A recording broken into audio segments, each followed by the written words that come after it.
Hi, if you are watching this video, you are probably looking for advice on how to install a ham radio into a 2016 Ford F-150. This method I like to call the almost no drill method, as it requires very little drilling. If you are completely unfamiliar with installing radios or working with amateur portable or vehicle mounted radios, I suggest you consult one of the members of your local club or go online for additional explanations and resources. This project is really at a intermediate level. It is not a beginner's project, but it should not be too difficult once you've done some, if you're a beginner, if you've done some research and done some reading and talked to some folks, you should be able to get it with no problem. On a previous vehicle, I attempted to install a roof mount NMO mount, and although I was able to do that successfully on my new truck, I was uncomfortable with drilling into the center of the roof. So I decided an alternate method was needed. So I'll start with installation of the radio itself. The installation of the particular radio I have is a TYT TH7800. It can be any radio that you're looking to install. The most important thing is, for this method, you must have a detachable faceplate. Okay, getting straight down to installation of the radio. Most of the instructions you'll be able to find in your installation guide in your radio, but I'd just like to point out a couple of things that are very important to follow. First of all, connecting to a power source. As you can see, I've got the positive and the negative run to the battery terminals, and both have inline fuses. That is very important. Never run your never run your radio without inline fuses.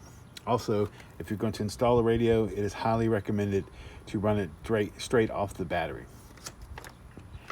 As you can see, I've also used some split wire conduit from the battery post all the way around the chassis to where it enters the vehicle.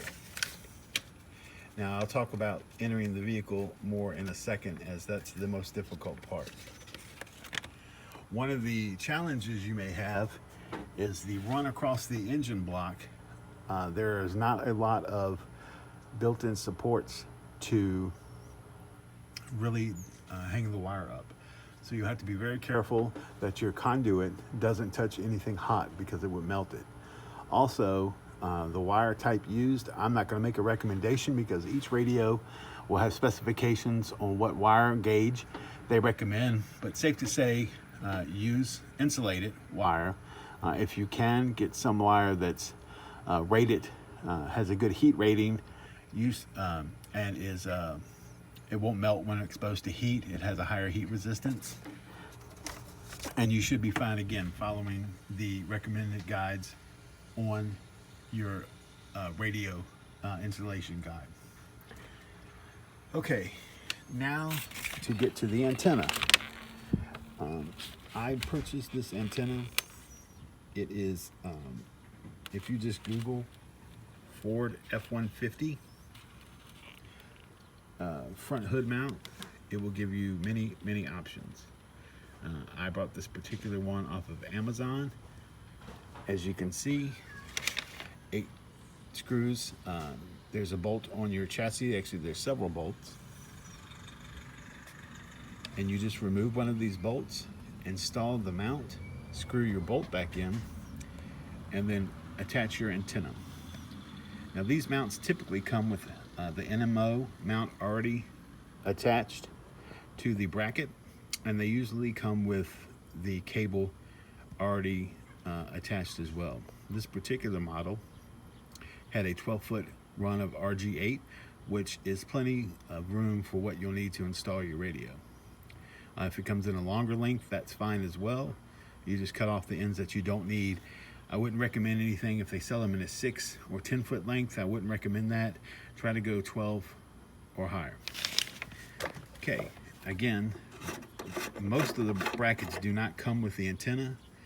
I purchased this Comet antenna, SBB1. Again, it can be any NMO mounted antenna. that's usable for 2 meters. This particular one is good for 2 meters and 440. So again, that is your own personal preference. There's no specific magic to getting the antenna. Okay, now the hard part, how to enter the vehicle. Again, I did not want to drill into the roof, and I didn't want to drill into the chassis or the firewall. I'm going to do my best to show you. Okay, so how to enter the vehicle. If you look under your hood on the right side of your vehicle, which I'll show you as I zoom out, you'll see an entry. It looks like just a rubber gasket that some cables enter through the firewall into the cab of your vehicle. You will see a little rubber nipple that is closed on that. What I did was basically drill through the plastic part, the rubber part of that nipple to get into the cab. First I used a piece of sturdy wire to punch a hole through this gasket to make sure that I wasn't going to hit any wires in the wiring harness, both the vehicle wiring harness and the wires that would be running into the chassis, to include the antenna wire. Once I was able to punch a hole through with strong wire, I took a very long, I believe it was a 1/2-inch drill bit, and very carefully from the inside of the cab out to through the firewall to the under the hood, I drilled a 1/2-inch hole through the rubber. Once I did that, I fed my positive and negative power leads into that hole, as well as my antenna wire. Something of note on your antenna wire, make sure obviously you don't have the connector on it. And I say obviously because I forgot to take the connector off before I did that, and realized I needed to remove the connector. So it should be just the bare antenna wire going through this hole that you drilled, and the two power, again positive and negative wires to power the radio coming from the battery terminals we've shown earlier. Now I'm going to zoom out a little bit and show you, kind of lost the lighting, but if you look in the vehicle, hopefully you can see in this video where the entry point rubber gasket is. Okay, at this point we're going to go inside the vehicle.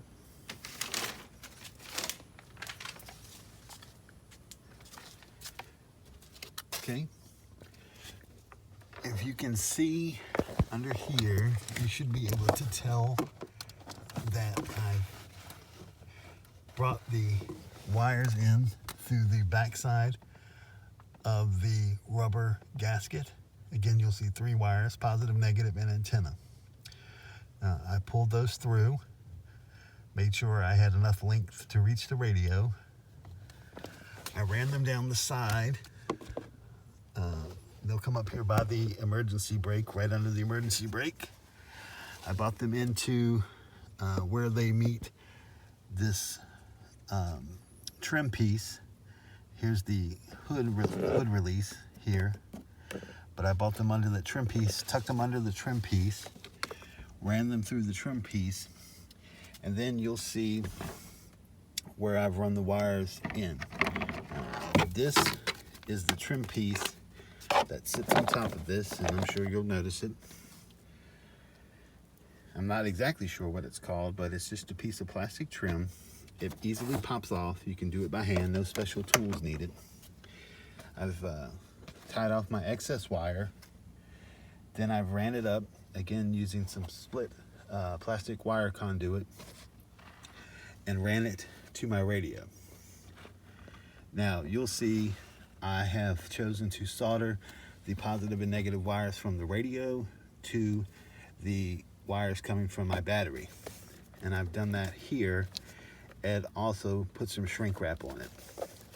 Now this is exaggerated, pulled out and exaggerated to show you, but normally I would have this tucked under here, and then the floor mat would be on top of it to reduce any wear for my feet on the wire to cause any of the wire from fraying. I've had this installed for about a year, and you can see there's no fraying on the wire. So bringing this up through the trim, putting wire conduit on where it's exposed, and tucking it up under the mat and running it to the radio, you should not have any wear from your feet as you're driving on the wire.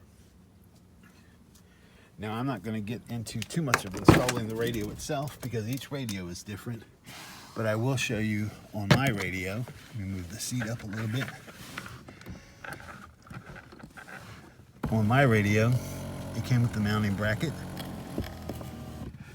and what I did is just screwed it into the floor, the bottom of the mounting bracket into the floor of the truck. The screws were so they weren't very deep, so I am positive that I am just mounted it basically into the carpet and the little padding under the carpet. The screws were not long enough to mount to the chassis, which I would recommend. You probably do not want to mount it to the bottom floor metal chassis of your vehicle. Again, you can see my fuse at this end. You can see where I attached the connector for the antenna and attached it to the radio, and the radio fits nicely under the seat.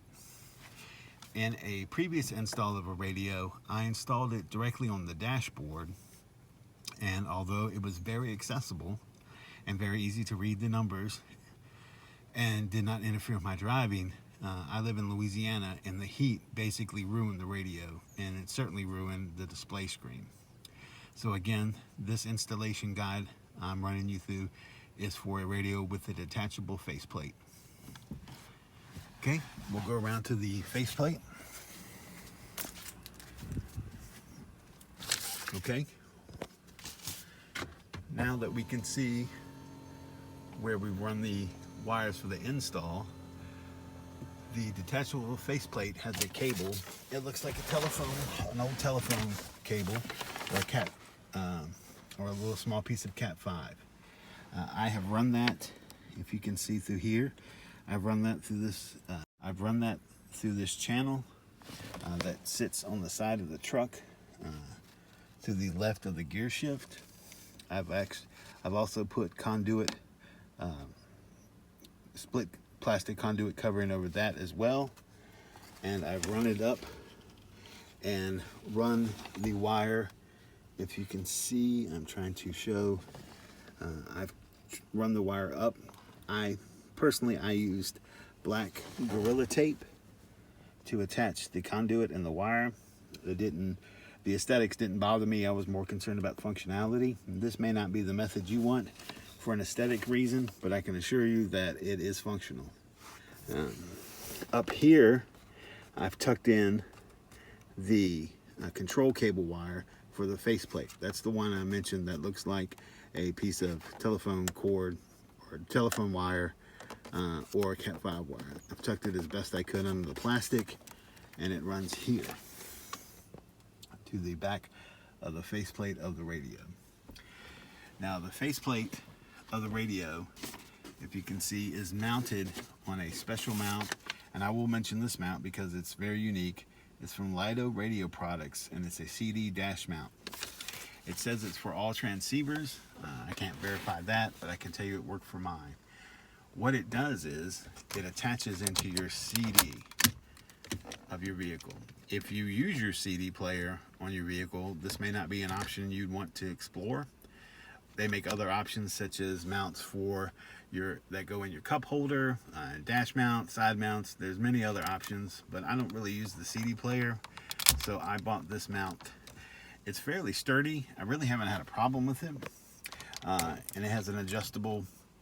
It has adjustments on it where as you can see, you can turn the head of the radio and put it wherever you want, and gives you a good reading. The only thing is, it makes looking at the air condition or the climate controls on your vehicle, when you're sitting in the driver's seat, it's very hard to see the climate control of your vehicle. Since again, I live in Louisiana and it's hot almost all the time, I pretty much just leave it on air conditioning. But that is one of the drawbacks of mounting it there. If you look at the microphone, all I've done is mount it to the air conditioner vent by getting a piece of, again, sturdy wire that I used, that I mentioned that I used to come through the rubber gasket, and just bent it over the vent, and just put a loop and hung my hand mic there. I believe they actually make a commercial version of this product, and I'm sure it looks a lot better than what I've done, but again, for functionality, that has worked nicely. It doesn't really get in the way of the air conditioner vent too much, and it seems to serve my purpose. And so that is the extent of the installation. It really only requires you to drill into the rubber gasket that goes between the engine and the firewall. Again, I can't stress enough, before you start drilling a hole in that gasket, punch a piece of wire through to make sure that your drill bit is not going to hit the wiring harness that is going into that wire gasket. I have heard where people have tried it and clipped that wiring harness, and it has caused all kinds of problems with their vehicle. Again, I recommend this for intermediate, but if you have, or if you know someone that's fairly handy with automotive, they might be able to assist you with that part. Now the vehicle sits under the seat, the radio sits under the seat and has a built-in speaker. After about a couple of days, I realized that that speaker wasn't really loud enough to hear. So what I've done is I got a add-on speaker. This particular one is an MFJ 281, but it can be any model. Lots of different manufacturers make them. I mounted it, I'm trying to zoom out, I mounted it right to the left of the trim that has the air conditioner vent. I have full-wheel drive and trailer backup assist in my truck. You may or may not have, but you'll have this space. And I drilled into the trim, the mounting bracket, and mounted the speaker. That, after really looking around for a lot of places to put the speaker that wouldn't get in the way and I'd be able to hear it, that seemed to be the best location. Because the speaker is adjustable, I was able to tilt it up. It doesn't get in the way of my knees. If you're a very tall person, it may be. What I would recommend, if you want to find out, is don't drill it in, tape it in first with duct tape, which is what I did. I taped it to the trim first and rode around for about a day or two, just to kind of test it out, to make sure it wasn't going to be in the way. And if it is in the way, wherever you want to put it, I would recommend taping it first to make sure it's going to be functional before you drill in it. Because once you drill into the trim, that hole is there forever. But this setup worked for me. I can hear it well. It's not, it doesn't obstruct me, and it doesn't obstruct my operation of the vehicle. If you have any questions or comments, please let me know. I hope this video was helpful. I apologize for the poor quality, but this is my first YouTube video ever. And since I was not able to find a video to help me install my radio in my Ford F-150, I decided to make one.